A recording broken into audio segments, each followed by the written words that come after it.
Boa noite a todos. Boa noite. Do livro O Amor Perfeito, de Meimei. Quem nunca pediu favores a alguém para livrar-se de uma situação angustiante ou meramente incômoda, esperando ser imediatamente atendido?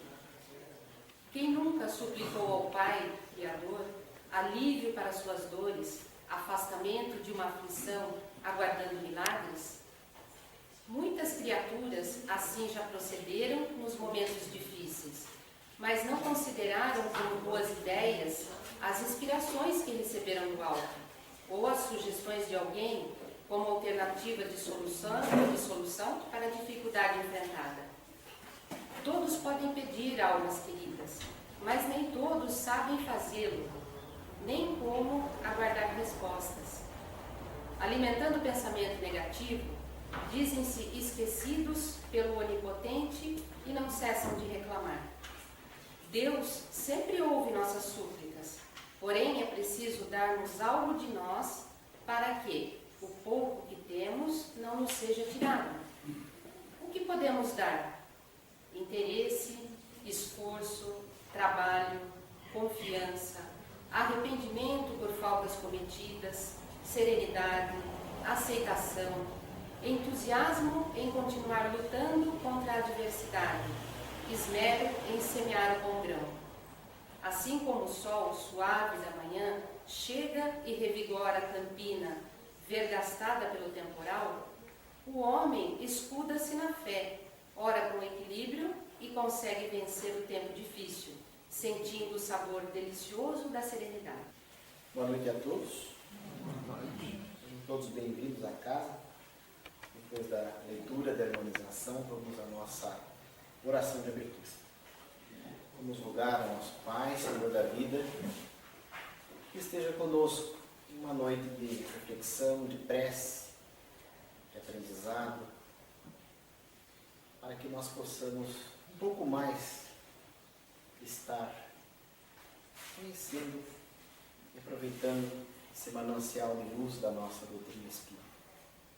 Que os nossos mentores, nossos anjos da guarda, nos fortaleçam nesse intento e que nós possamos receber essas energias, esse aprendizado, para a nossa renovação íntima e também para que sejamos um pouco melhores, mais desapegados da matéria, menos viciosos, para que nós possamos avançar na senda do bem e da paz, que é a proposta do Evangelho do Cristo.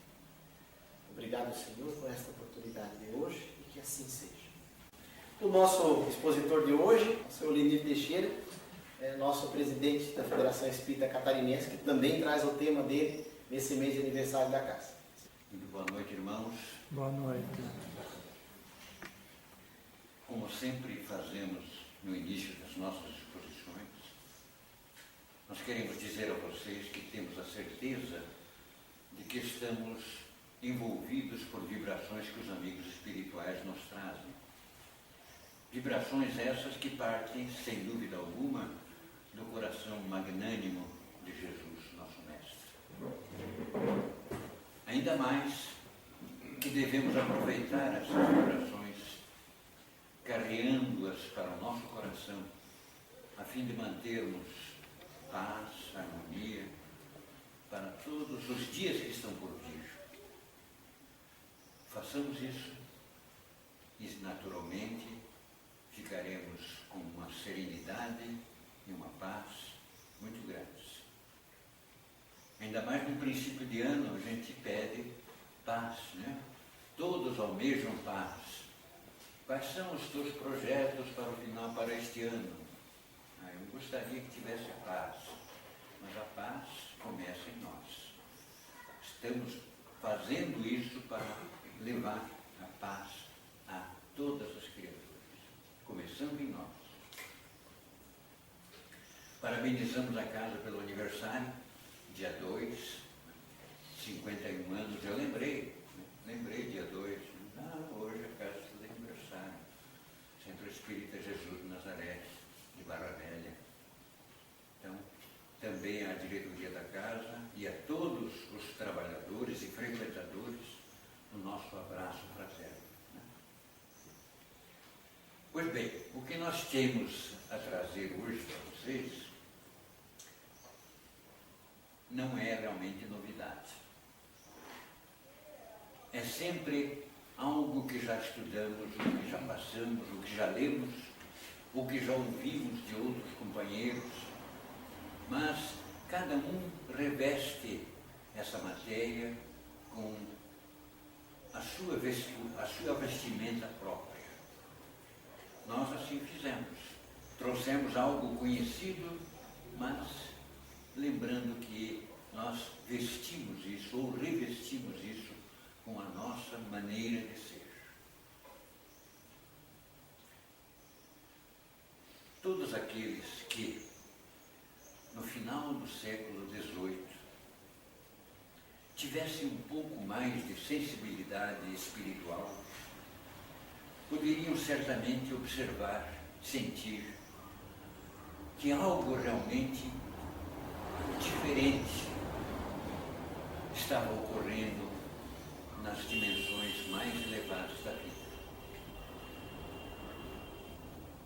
O trabalho desenvolvido pelos espíritos naquele final do século XVIII estava intenso e alcançava, sem dúvida alguma, as vibrações terrenas, fazendo com que criaturas que aqui estivessem sentissem este bem-estar espiritual. Algo surpreendente deveria acontecer em breve. E o trabalho no plano espiritual requeria uma ação constante. Uma nova revelação seria trazida à face da Terra. Dentro em breve, uma nova revelação seria trazida à Terra. E nós dizemos ser uma nova revelação, porquanto em épocas anteriores e em muitos lugares da Terra surgiram vários reveladores, trazendo todos eles à população terrena as diretrizes mais adequadas para a humanidade, para o desenvolvimento moral da nossa humanidade. Isto considerando, é claro, as condições e características de cada revelador desses em suas determinadas épocas. Nas épocas em que foram abertas tais revelações ao conhecimento do público. A maioria dessas informações que veio da dimensão espiritual por determinação de Deus, nosso Pai, apresentava-nos, no correr dos séculos anteriores, apresentava-nos situações parciais. Exemplos de virtudes ou exemplos de expressões teóricas que tinham por escopo possibilitar ao homem a necessária reflexão para aquele tempo em que as revelações foram dadas.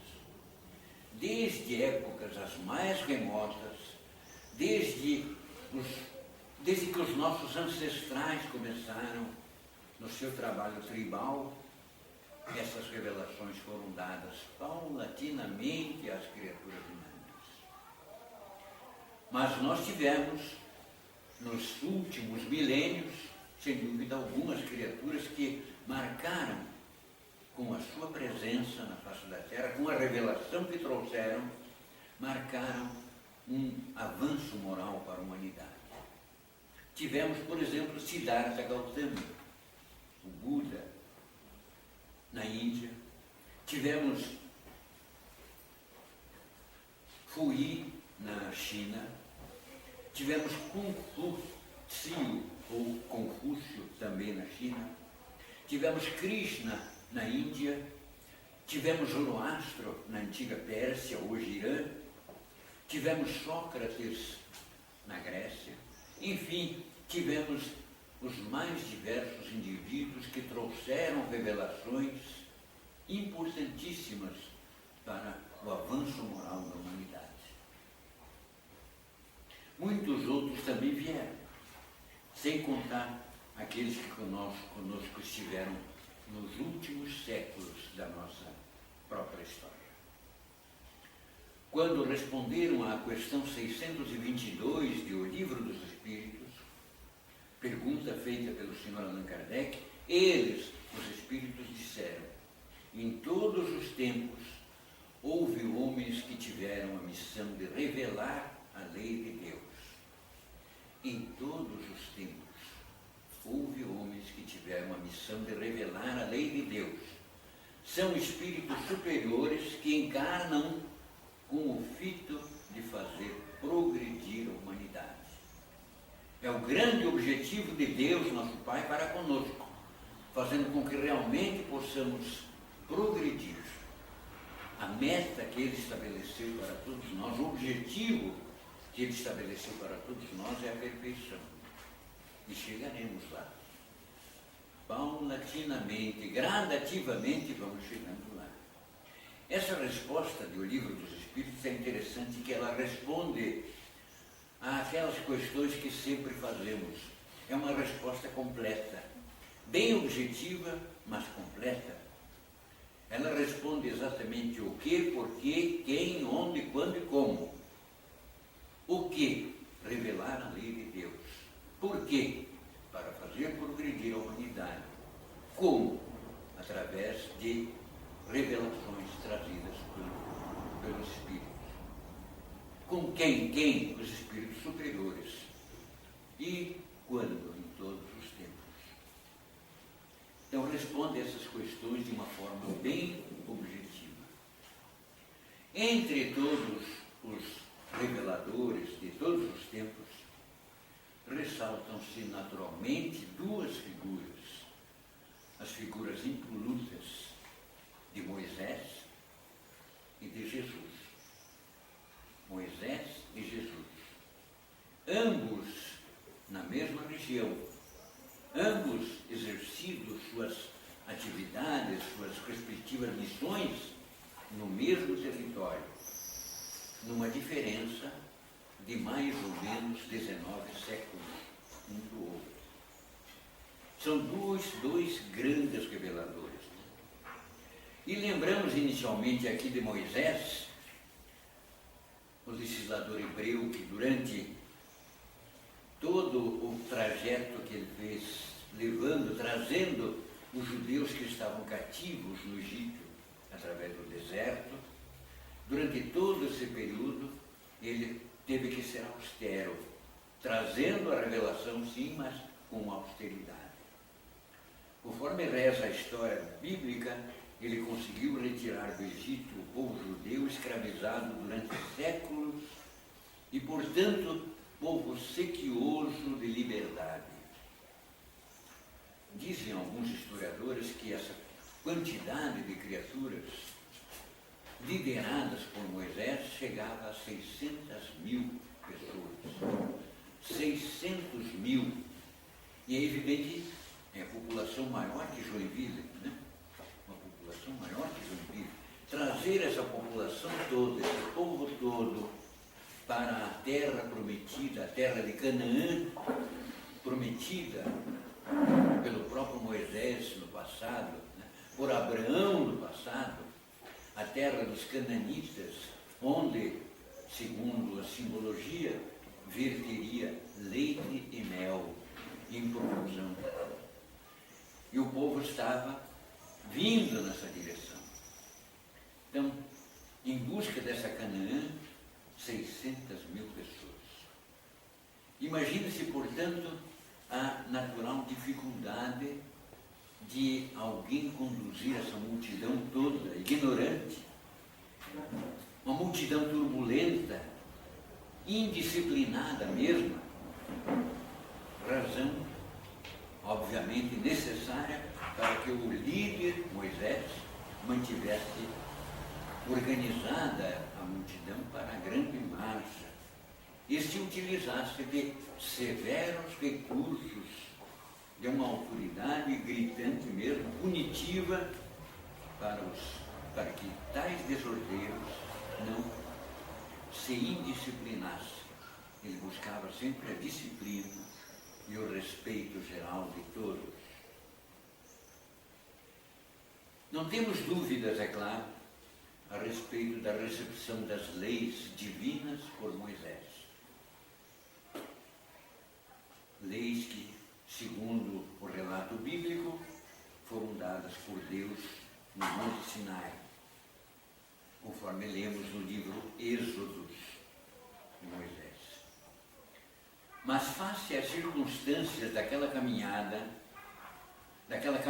pelo deserto, que, segundo o próprio relato bíblico, durou 40 anos, e dizem os historiadores que isso é possível, porque para conduzir aquele povo era necessário que uma geração inteira passasse, mostrando que uma geração deveria mudar os seus conceitos, esquecer aquela índole apreendida no Egito.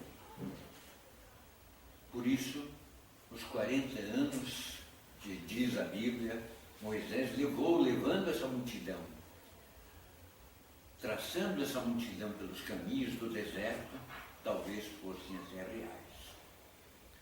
Mas não, face às circunstâncias daquela caminhada, nós encontramos nessa e nas outras obras, no Êxodo e nas outras obras que compõem a Bíblia, também leis disciplinares, leis civis decretadas por Moisés, apropriadas que foram à manutenção da ordem, dos costumes, do caráter do povo recém-liberto.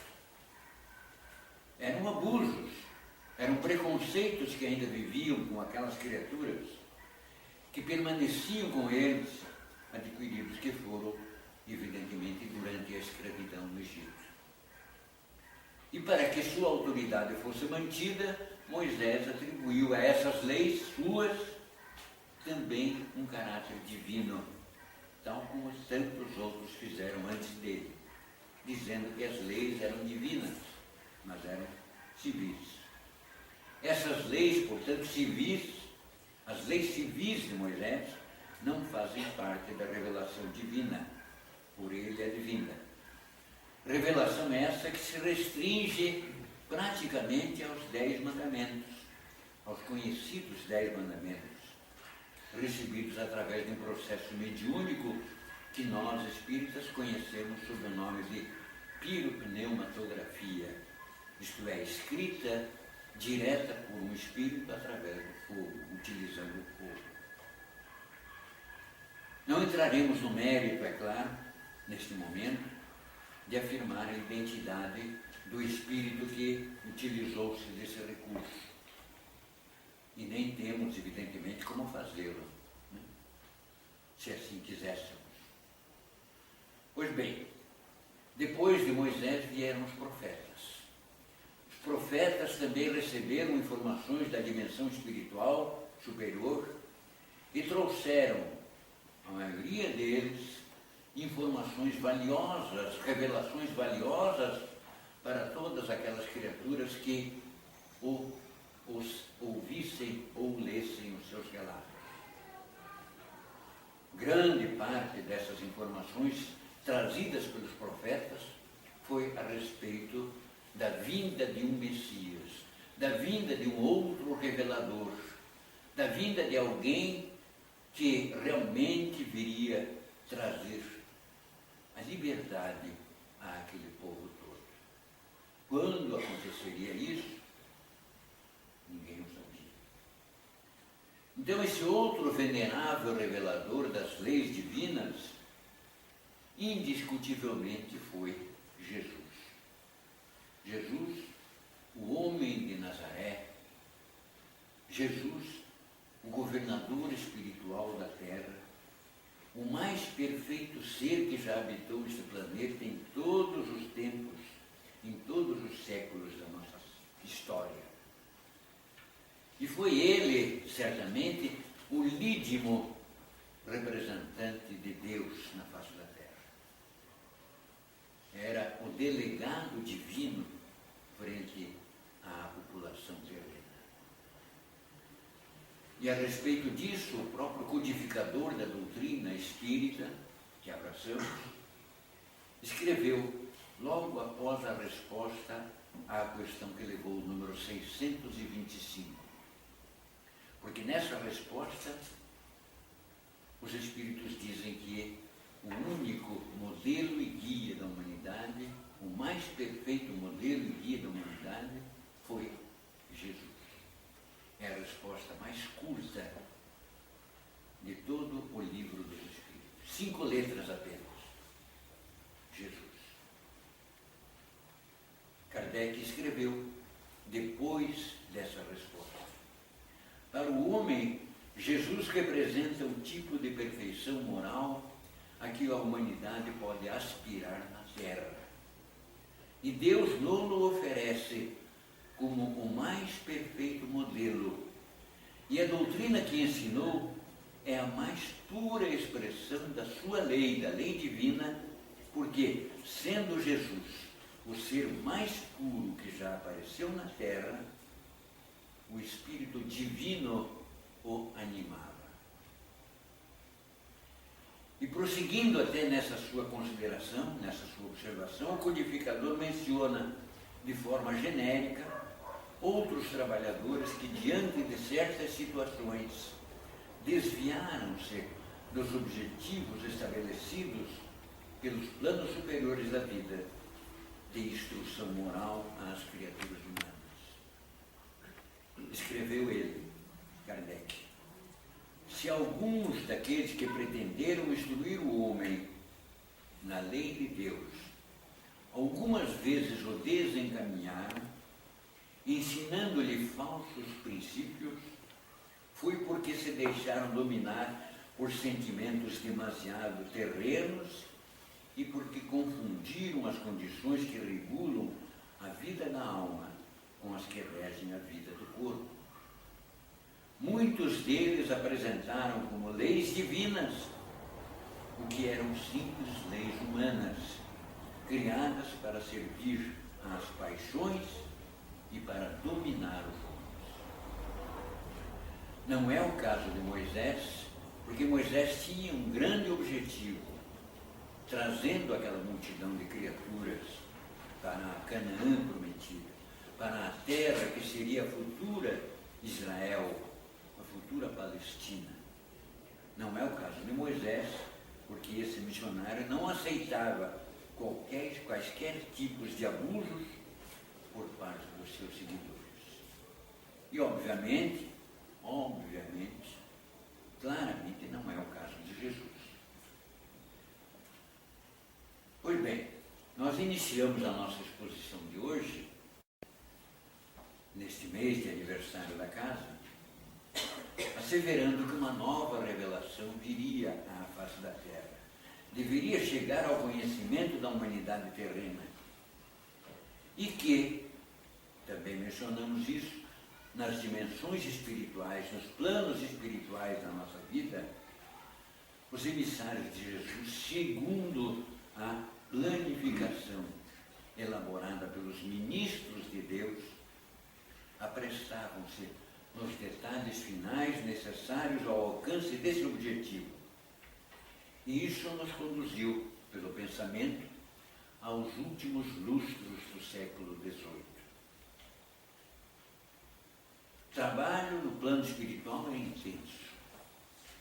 Que acontecimento, que evento seria esse, tão meticulosamente preparado e cujos primeiros sinais foram dados diretamente pelo próprio Mestre Jesus?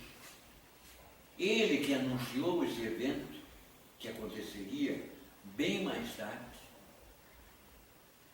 Ouçamos o evangelista João, começando com trechos contidos nos capítulos 14 e 16 das suas narrativas. Esse espaço, no relato do discípulo, representou um dos grandes momentos do Cristo no seu momento terreno. Era a véspera da sua crucificação, da sua prisão do seu julgamento e da sua crucificação. E ele sabia disso. Ele, o mestre, sabia perfeitamente o que iria lhe acontecer em poucas horas. Reuniu, portanto, os seus discípulos numa ceia íntima, num recanto particular, íntimo, num repasto íntimo, aproveitando o momento das celebrações da Páscoa judaica, e com eles dialogou a respeito do futuro que começava ali, naquele momento. Eu não vos deixarei órfãos. Eu rogarei a meu Pai, e Ele vos enviará um outro Consolador, o Espírito de verdade, que o mundo não pode receber porque não o vê e absolutamente o não conhece. Mas vós o conheceis, dizia ele então, dirigindo-se aos seus discípulos. Vós o conheceis porque ele habita convosco e estará em vós. Mais adiante diz ele, pois o Consolador, que é o Santo Espírito, não é o Espírito Santo, é o Santo Espírito, ou simplesmente o Espírito. O Consolador, que é o Espírito, que o Pai enviará em meu nome, ele vos ensinará todas as coisas e vos fará recordar daquelas que vos tenho dito. Mais adiante, disse ainda Jesus, até agora, eu vos tenho falado através de figuras, mas vem a hora em que não mais falarei por meio de comparações, pois falarei claramente a respeito do Pai. Eu tenho ainda muito que vos dizer, mas vós não podeis suportar agora.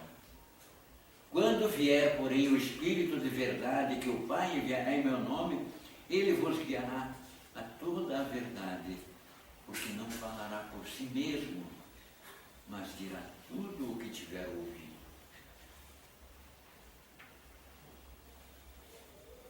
Essa foi a promessa de Jesus. Está contida nos capítulos 14 a 16 das narrativas do evangelista João. O tempo passou.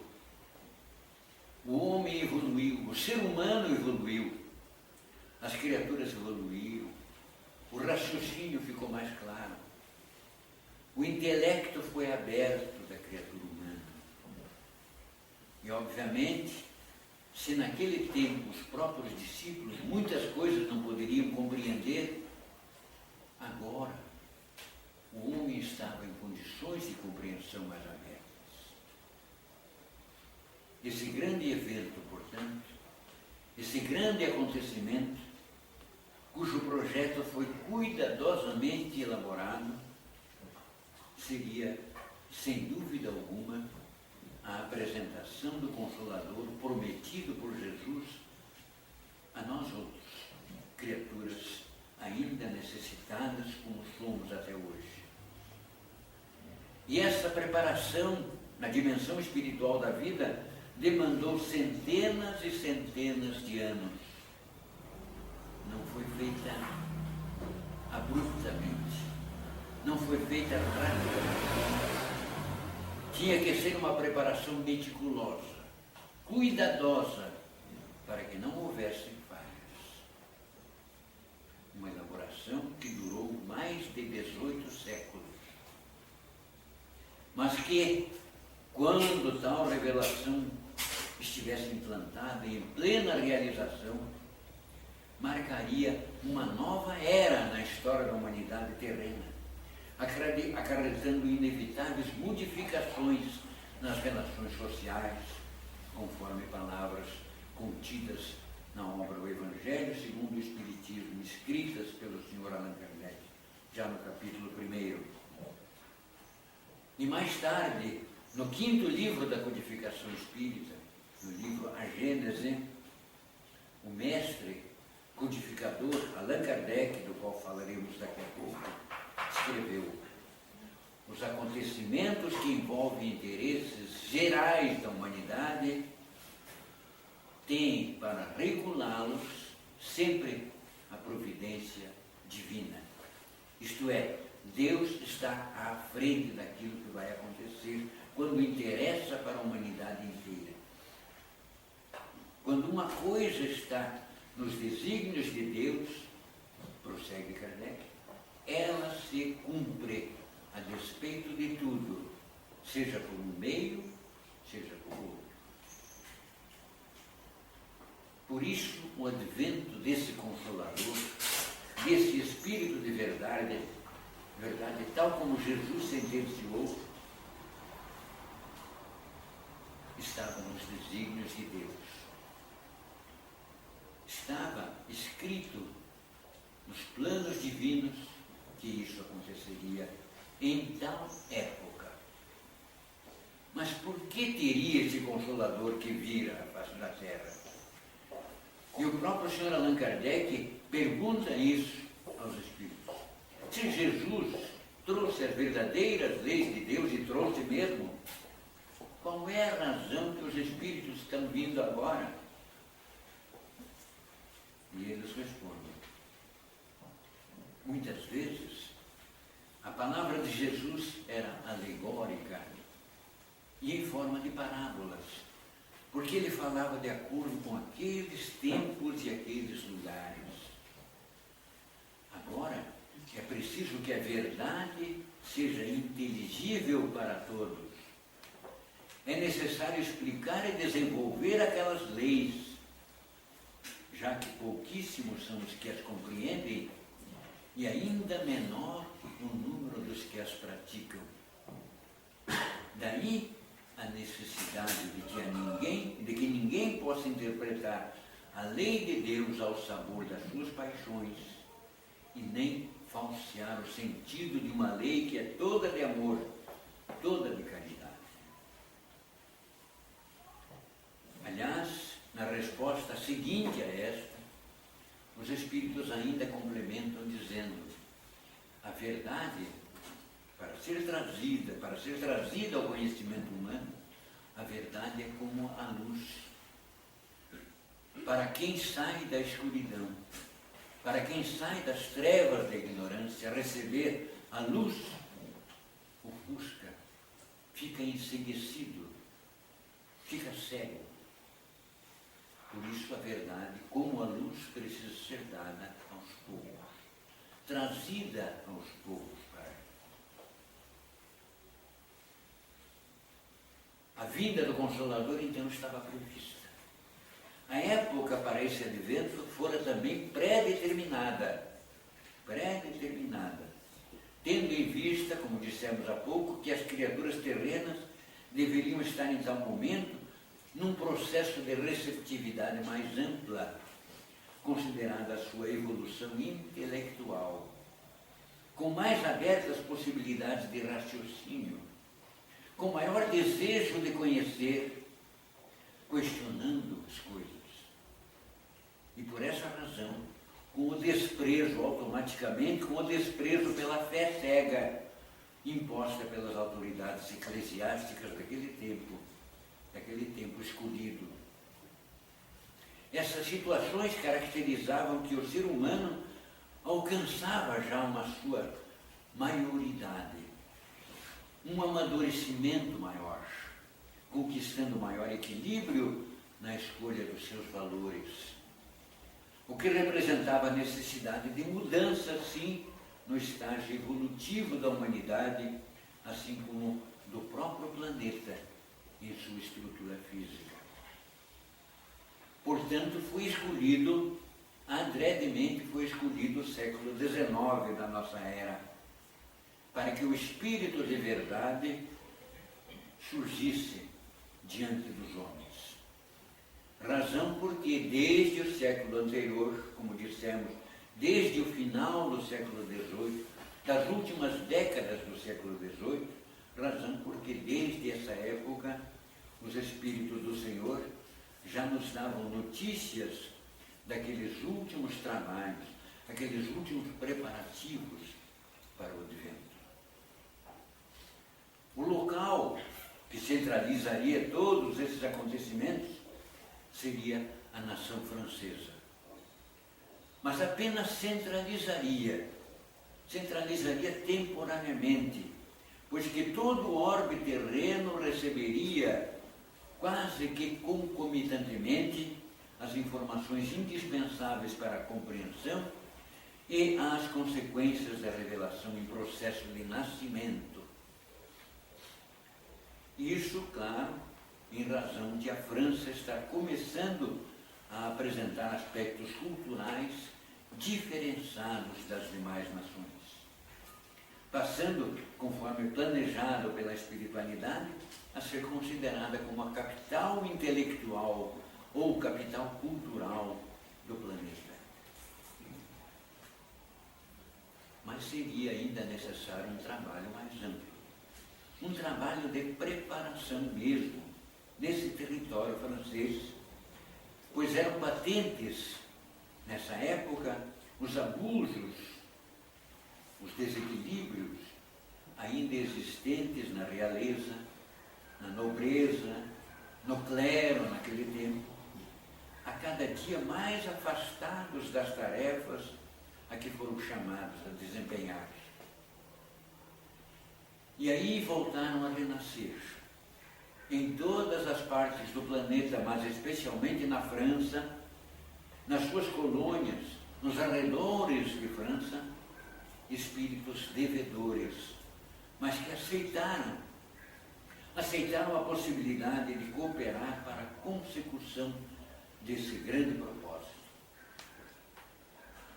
Foi assim, então, que, para sanear o pesado clima vibratório existente ainda em França, no final do século XVIII,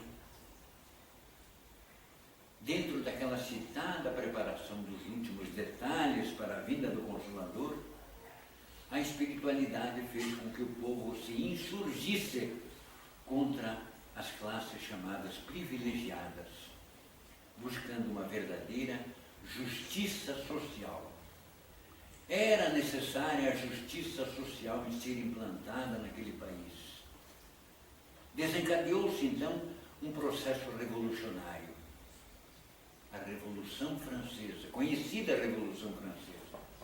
Um dos episódios mais significativos da humanidade nos últimos séculos, cujo tema, liberdade, igualdade e fraternidade, permanece até os dias de hoje no formato de diretriz para toda a humanidade. Reinava Luís XVI em França. Mas Luís XVI, corrupto, a corrupção já existia naquele tempo, corrupto, inseguro, interesseiro, perdeu as rédeas do governo.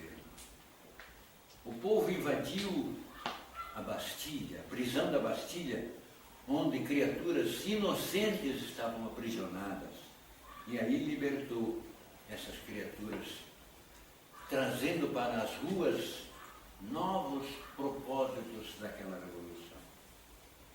Amedrontado, o rei refugiou-se nos arredores de Paris, mas procurando retornar ao seu trono, o fez desastradamente e logo foi aprisionado, condenado em praça pública, sob os aplausos da população.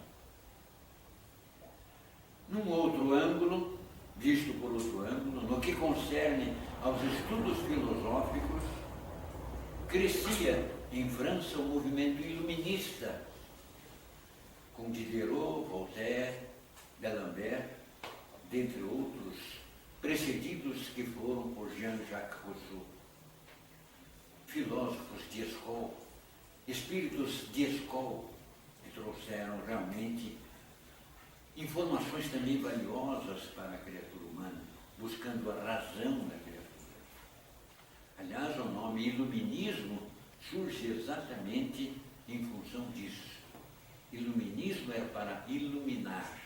Iluminar o raciocínio, fazer com que as criaturas realmente não aceitassem aquilo que fosse escuro. Iluminismo. esse ideal de iluminar, clarear o pensamento, objetivava o uso da razão acima de tudo. Veio Napoleão Bonaparte.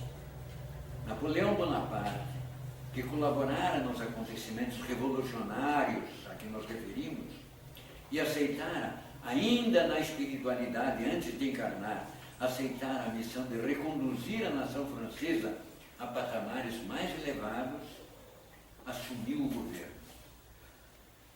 Porém, nós sabemos, ele conseguiu cumprir apenas parte das tarefas, das funções, das missões que foram entregues à sua responsabilidade. E a espiritualidade, enquanto isso, que vinha já arregimentando trabalhadores para a grande tarefa da vinda do Consolador, analisava currículos, vamos chamar de currículos de voluntários, ou seja, méritos e deméritos de milhões de criaturas encarnadas e desencarnadas, porque grande seria a quantidade de ceareiros diante da magnitude daquele evento que aconteceria. Suprindo as condições estabelecidas para a sua aceitação, muitos desses voluntários permaneceriam no plano invisível da vida, sob a coordenação do Espírito de Verdade e dos seus assessores, autorizados a transmitir que seriam as suas mensagens, informações, diretrizes para a população terrena. E milhares deles, outros tantos, reencarnariam. Ou já se encontravam na vida física para servir de intermediários a essas informações, ou de divulgá-los, ou de prová-los sob a luz da ciência, quando chegasse o momento de cada qual. Milhares e milhares de desencarnados trabalhariam. Isso também nós lemos no Evangelho de João, num outro capítulo. Porque, para entendermos o Evangelho, como diz Emmanuel, são pérolas que às vezes estão esparsas e precisamos buscá-las e formar com elas um colar. E neste colar de pérolas encontramos uma de grande valor, que é a promessa também que Jesus fez. Em verdade, eu vos digo, que dia virá em que aqueles que se acham nos túmulos ouvirão a voz do Filho de Deus e sairão, e aqueles que a ouvirem viverão. Em duas ocasiões Jesus mencionou isso, falando naqueles que se acham nos túmulos e falando naqueles que se acham mortos, entre aspas. Pois bem,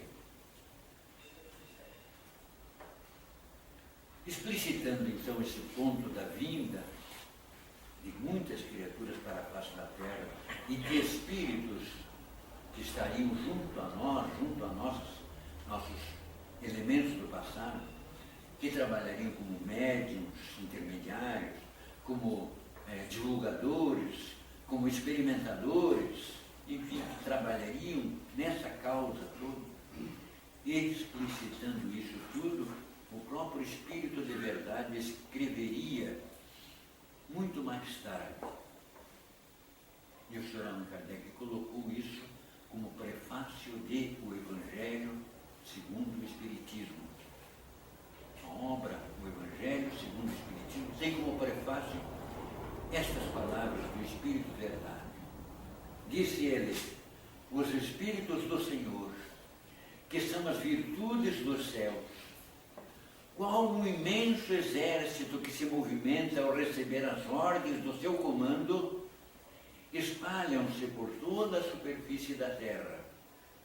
E então, semelhantes a estrelas cadentes, vêm iluminar os caminhos e abrir os olhos aos céus.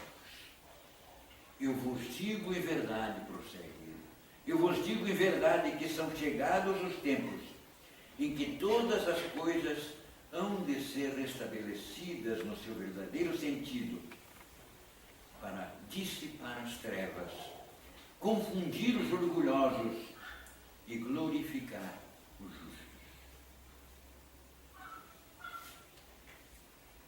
O campo de atuação desse Consolador, que viria para a face da Terra, seria todo o planeta, sem dúvida. Mas a França, através de alguém que aceitasse a coordenação, receberia essas informações e as classificaria, utilizando uma metodologia segura e apropriada. Alguém que não fizesse isso apenas por simples idealismo ou por curiosidade, alguém que realmente fosse escolhido, e esse espírito escolhido, com características de grande missionário, foi escolhido dentre aqueles que habitaram no passado o antigo reino bretão, no território céltico do passado, entre o povo druida, ocasião em que fora, naquela época, um sacerdote e conquistara merecimentos pela sua elevada conduta intelecto-moral. O nome desse espírito, naquela ocasião passada, era exatamente Allan Kardec. Dessa forma, esse espírito renasceu no solo francês, mais especificamente na cidade de Lyon, no dia 3 de outubro do ano 1804. Recebeu o nome, nessa nova encarnação, de Hippolyte Léon Denisard, da família Rivail.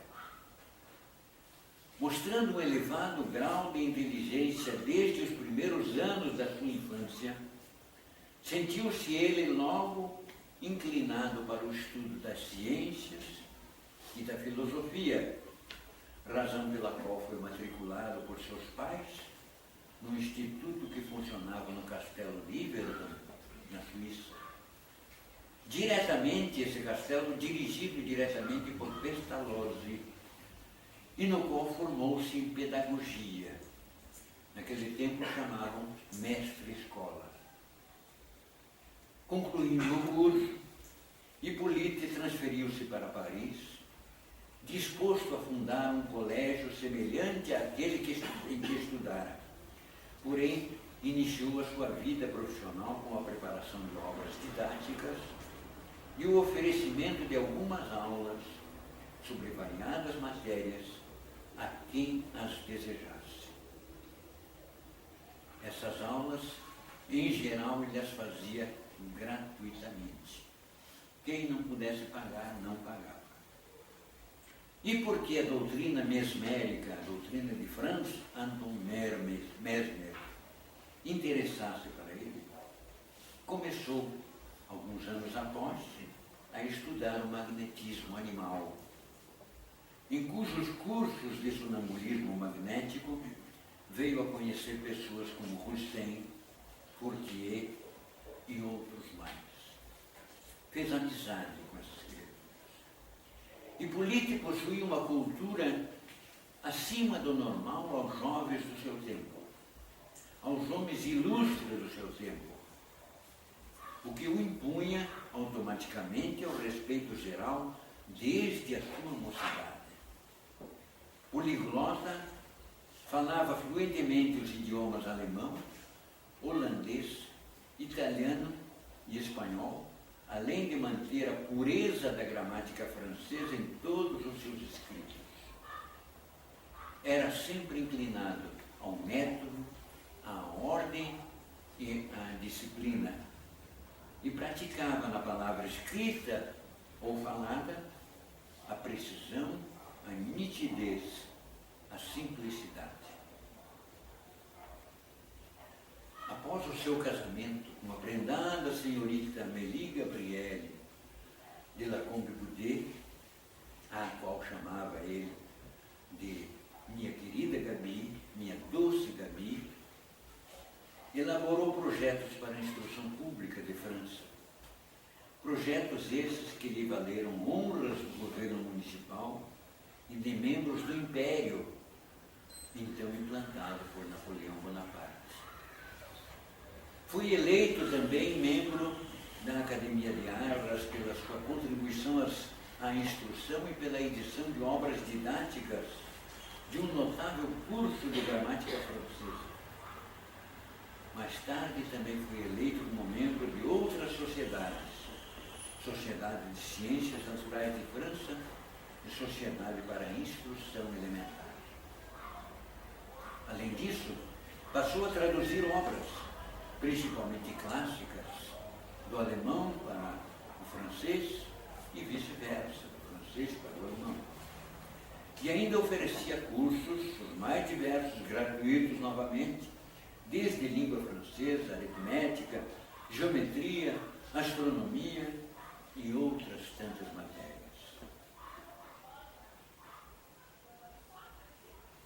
Perguntou ele para os espíritos mais tarde. Vejam que a resposta que os espíritos deram e a pergunta que ele fez, ele não se referia a ele próprio. Ele se referia a alguém outro. Em que consiste a missão dos espíritos encarnados? E os espíritos disseram: em instruir os homens, em lhes auxiliar o progresso, em lhes melhorar as instituições por meios diretos e materiais. Deus os impele para a senda, para a estrada, onde devem executar os seus desígnios. Em 1854, quando completou 5 décadas da sua nova existência física, veio então o chamamento. Estava na hora de apresentar o Consolador à face da terra. O Consolador prometido por Jesus deveria ser apresentado à humanidade. Primeiro veio um convite através de Fortier, seu companheiro nos cursos de magnetização. Fortier disse-lhe que as mesas e os outros objetos levantavam do solo sem o concurso das mãos humanas.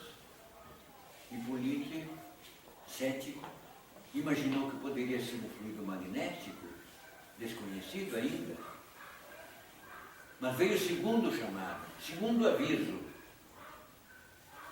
Quem chamou foi Carlotti, um comerciante de Paris, cuja filha parecia ter o poder de fazer com que as mesas falassem, batendo com os pés no chão. O senhor Rivail, Hipólite, demonstrou ainda maior ceticismo. E veio-lhe por fim o terceiro chamado, através do senhor Patier, professor como ele e pessoa de respeito pela sua integridade moral. Hipólite aceitou por fim verificar de perto tais fenômenos. E numa certa terça-feira do mês de maio do ano de 1855, ele visitou juntamente com Patier a senhora Plane-Maison, em cuja residência reuniam-se personalidades íntegras e honestas, divertindo-se com a fenomenologia que então tomava conta de muitos lares. É ele próprio, o senhor Rivail, Hipólite Rivail, que escreve: minhas ideias estavam longe de precisar-se, mas havia ali um fato que necessariamente decorria de uma causa. Eu entrevia naquelas aparentes futilidades, no passatempo que faziam com aqueles fenômenos qualquer coisa de sério, como que a revelação de uma nova lei que eu tomei a mim estudar a fundo. Compreendi, antes de tudo, a gravidade da exploração que eu ia empreender. E percebi naqueles fenômenos a chave do problema tão obscuro e tão controvertido da humanidade, a solução que eu procurara durante toda a minha vida. E a partir daí, como já tinha notícias de que eram os espíritos dos chamados mortos que provocavam essas situações, o senhor Rivaio decidiu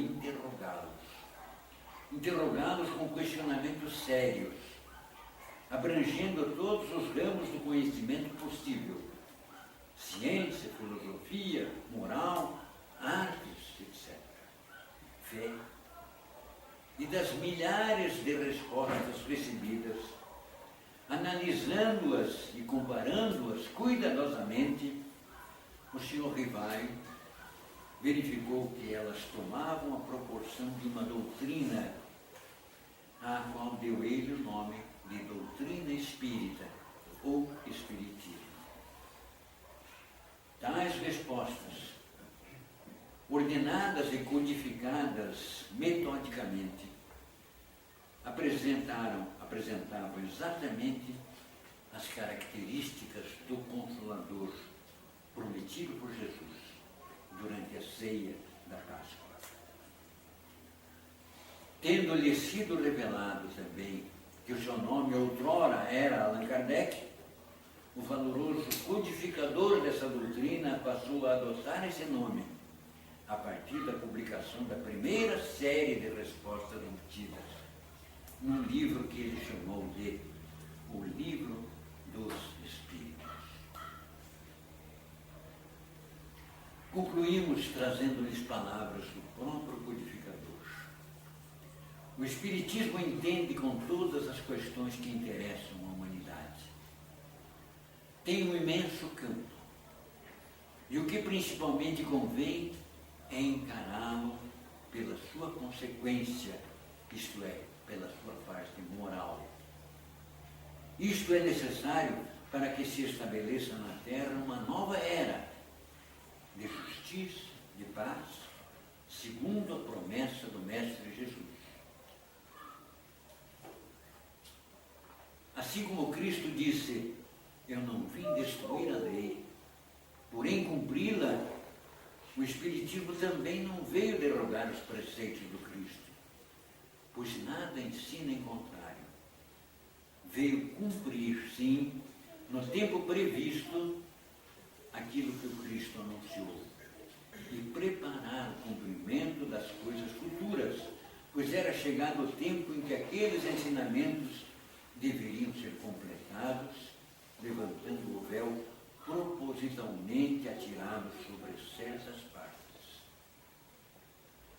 Por isso é que o senhor Allan Kardec escreveu que o Espiritismo marcaria efetivamente uma nova era na história da humanidade e que deve produzir inevitáveis modificações nas condições sociais, às quais ninguém poderá opor-se, pois estão nos desígnios de Deus e resultam da lei de progresso, que é uma lei de Deus também.